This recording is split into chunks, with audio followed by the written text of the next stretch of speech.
नमस्कार, आप देख रहे हैं द देसी अंदाज। और आज के इस खास कार्यक्रम में हमारे बीच खास मेहमान हैं। मैं उनका परिचय आपके बीच करवा देता हूं। आप हैं पंडित सुजय पांडे जी। आप काफ़ी जगहों पे जाते हैं और आज इस खास मौके पर हम लोग होली से संबंधित बातें पंडित जी से करेंगे। और उसी निमित्त पंडित जी, सबसे पहले तो आपका फिर से एक बार स्वागत है हमारे इस चैनल पर। आज पंडित जी, लोगों में ये संशय की स्थिति बन गई है कि होलिका दहन कब करेंगे, क्योंकि बार बार ऐसा होता है और लोग संशय की स्थिति में क्या कर रहे हैं कि आगे पीछे हो जा रहा है। तो आप थोड़ा हमारे दर्शकों को ये बताएंगे कि होलिका दहन कब करना उचित होगा। सबसे पहले सभी को जय सिया राम। अमोधं पुंडरीकाक्षां नरसिंहदैत्यसुदनं हर्षिकेशं जगन्नाथं वारीशं वरदायकं गुणातीतं गुणत्रयं गोविंदं गरुड़ध्वज जनार्दनं श्री विष्णवे नारायणाय नमः। देखिए, होलिका दहन का जो नियम है, शास्त्र के अनुसार 3 बात को ध्यान में रखते हुए मनाया जाता है। पहला, पूर्णिमा तिथि हो। दूसरा, रात्रि का समय हो। तीसरा, भद्रा समाप्त हो चुकी हो। तो इस वर्ष जो है पूर्णिमा तिथि 13 तारीख गुरुवार को प्रातः सुबह 10:02 से प्रारंभ हो रही है और पूर्णिमा के साथ साथ ही भद्रा प्रारंभ हो रही है, जो कि रात को 10:37 तक भद्रा रहती है।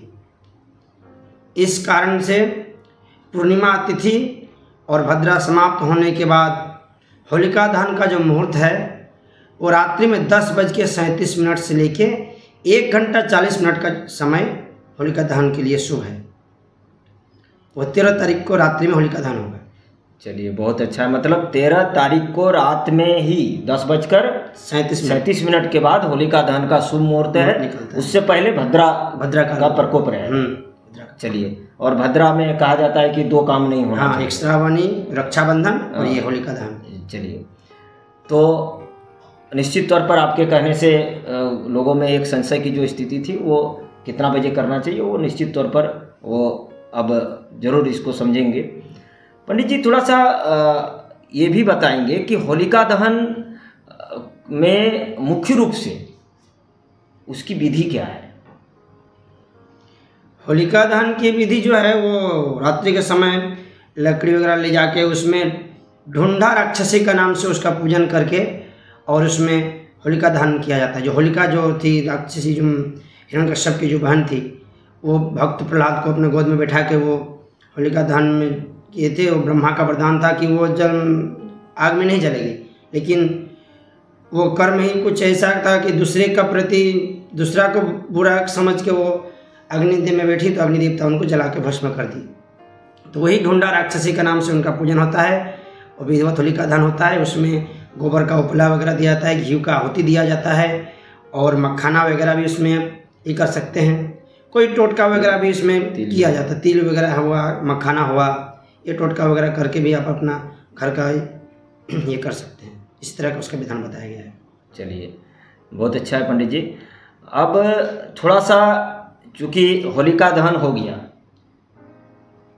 अब थोड़ा हमारे दर्शकों को ये बताइए कि होली कब मनेगी, क्योंकि जिस तरह से प्राय सुनने को आ रहा है कि कुछ लोगों का कहना है कि होली 15 को होनी चाहिए, कुछ लोगों का कहना है कि नहीं, होली 14 को होनी चाहिए। तो आपका हिसाब से कब होली मननी चाहिए? देखिए, शास्त्र के अनुसार होली मनाने का जो पर्व है वो चैत्र कृष्ण पक्ष प्रतिपदा को ही मनता है, शास्त्र सम्मत। लेकिन इस वर्ष कुछ परिस्थिति ऐसा है कि अगला दिन पूर्णिमा यानी कि 14 तारीख को सुबह में 11:11 तक है और होलिका दहन गुरुवार को रात्रि में हो जा रहा है।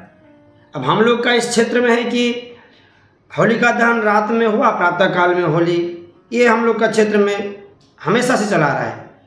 तो इस विषय को ध्यान में रखते हुए 14 को ही होली करना सही रहेगा, क्योंकि 11 बजे के बाद में ही आपका पूर्णिमा छूट भी जा रहा है। और लोगों में कुल देवता जो होता है चढ़ाने का, किसी किसी का प्रश्न है कुल देवता को हम कब चढ़ाएंगे, तो 11 बजे के बाद आप कुल देवता को चढ़ा सकते हैं। क्योंकि देखिए, एक होता है वेदाचार और दूसरा होता है लोकाचार। तो वेद के अनुसार तो आपको चैत्र कृष्ण पक्ष प्रतिपदा में होली होना चाहिए, परंतु ये लोकाचार के अनुसार सब गांव समाज के लोग अगर होली करते हैं शुक्रवार को, यानी 14 तारीख को, तो 14 तारीख को ही होली आप लोकाचार को ध्यान में रखते हुए होली मना सकते हैं। मतलब कुल मिला के ये आपका कहना है कि वेद के हिसाब से अगर आप चलते हैं तो आप 15 को होली 15 को होली मनाना है। और अगर आप लोकाचार के हिसाब से चलते हैं, क्योंकि लोग जो करते हैं, आपने जैसे कहा कि लोग दो तरह से काम करते हैं, एक लोकाचार के हिसाब से, एक वेदाचार के हिसाब से। तो लोकाचार के हिसाब से 14 को ही होली मनाना उचित रहेगा।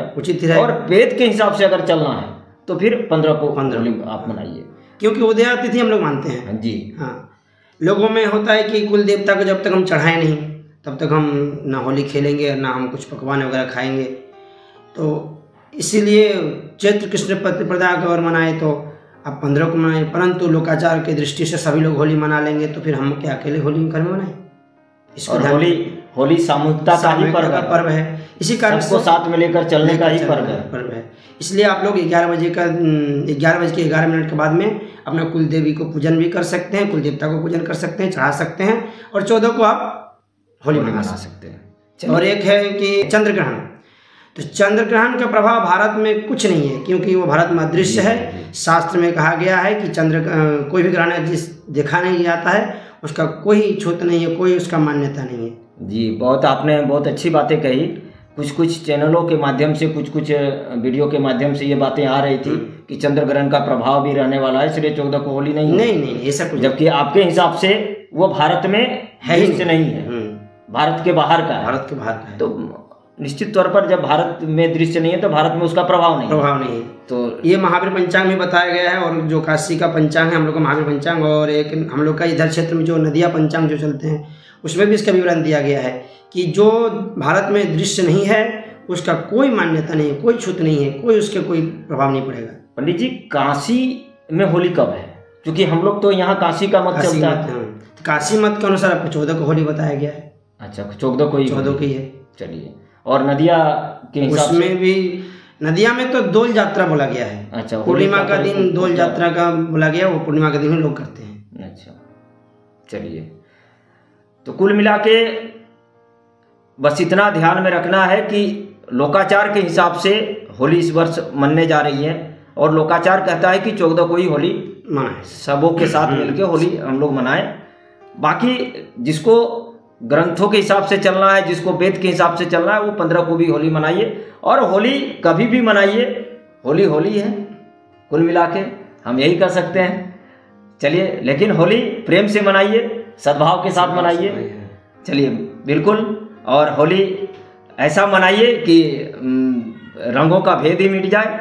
बहुत बहुत धन्यवाद। आप जुड़े रहिए हमारे साथ द देसी अंदाज के साथ।